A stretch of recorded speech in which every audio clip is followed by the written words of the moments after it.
Halo guys, assalamualaikum warahmatullahi wabarakatuh. Selamat pagi, siang, sore, ataupun malam. Semoga kalian sehat-sehat selalu ya.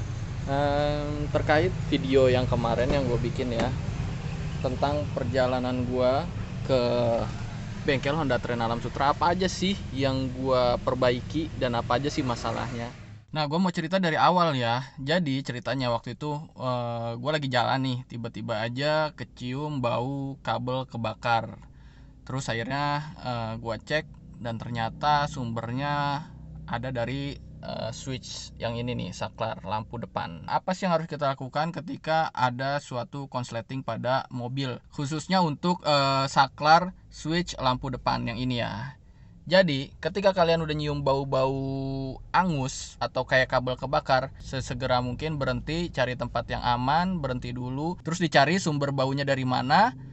Kayak waktu itu gue di sini gue cium baunya kayaknya berasal dari bagian ini. Terus kemudian cari sumbernya. Jadi bisa diraba kayak gini. Nanti akan ketahuan biasanya kalau ada sumber konsleting dia akan agak panas kayak gitu. Nah waktu itu kejadiannya ketika gue udah cari nih sumber baunya dari mana, kemudian gue raba di bagian sini nih.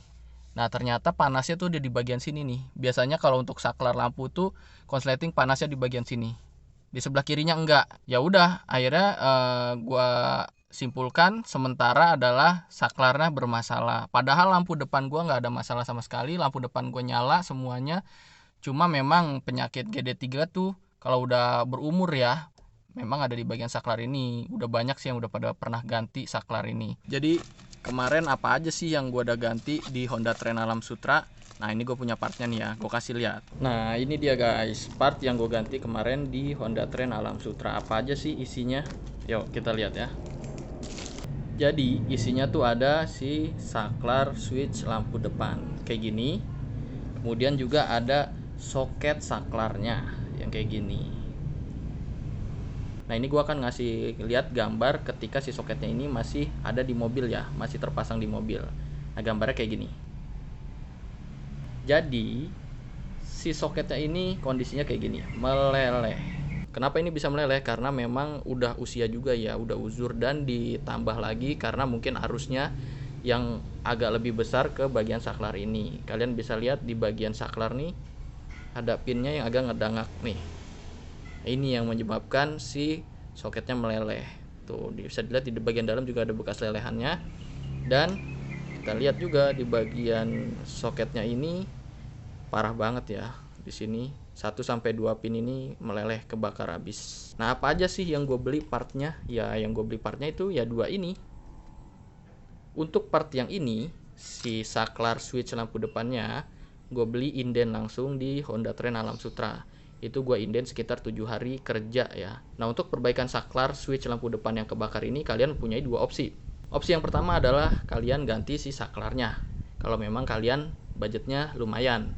Tapi kalau budget kalian minim atau pas-pasan, kalian bisa juga nih perbaiki si saklar switch lampu depannya kalau memang masih bisa diperbaiki. Nah, opsi pertama tadi kan gue bilang kalian bisa ganti saklar switch lampu depannya kayak gue ini ya. Nah untuk saklar yang gue beli ini memang original banget, gue belinya di Honda langsung. Tapi untuk kalian yang mempunyai budget yang nggak terlalu banyak, kalian bisa nih cari-cari di toko online, marketplace atau di toko-toko spare part lainnya yang harganya ya adalah di bawahnya. Tapi ya kalau gue saranin mending beli yang original banget kayak gini karena lebih safety dan juga terjamin kualitasnya ya. Dan kalian harus ganti juga nih si bagian soketnya kayak gini. Nah untuk soketnya ini gue beli terpisah, nggak di Hondanya karena memang Hondanya bilang dia nggak punya soket kayak gini. Jadi gue harus cari sendiri di toko spare part lain dan gue dapetnya kondisinya kayak gini.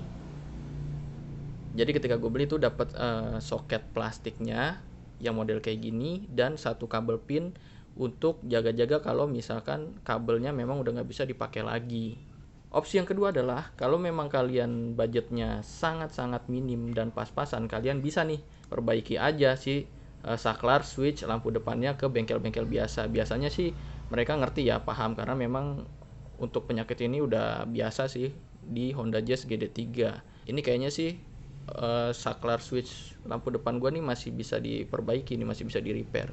Tapi saran gue adalah ketika kalian nge-repair si saklar ini, ada baiknya kalian menggunakan relay tambahan. Gunanya apa sih relay tambahan itu? Relay tambahan itu gunanya untuk menstabilkan arus yang masuk ke saklar switch lampu depan ini. Karena kalau nggak pakai relay tambahan itu arusnya mungkin agak cukup kuat dan memang spare partnya udah hasil repairan ya, hasil perbaikan, dan udah ya bisa dibilang kondisinya nggak 100% normal. Jadi kalau nggak pakai relay itu bisa jadi kemungkinan rusaknya lagi akan lebih cepat ya. Tapi kalau menurut gua, kalau memang kalian ada budget lebih, sebaiknya diganti aja deh buat cari amannya ya. Oke, segitu aja informasi dari gua di video kali ini. Buat kalian yang suka dengan video ini, silahkan like video ini, dan kalau nggak suka dislike juga nggak apa-apa. Share video ini ke teman-teman kalian, subscribe channel ini, dan tekan tombol loncengnya agar ada notifikasi di gadget kalian. Sampai jumpa lagi di video-video selanjutnya. Bye-bye.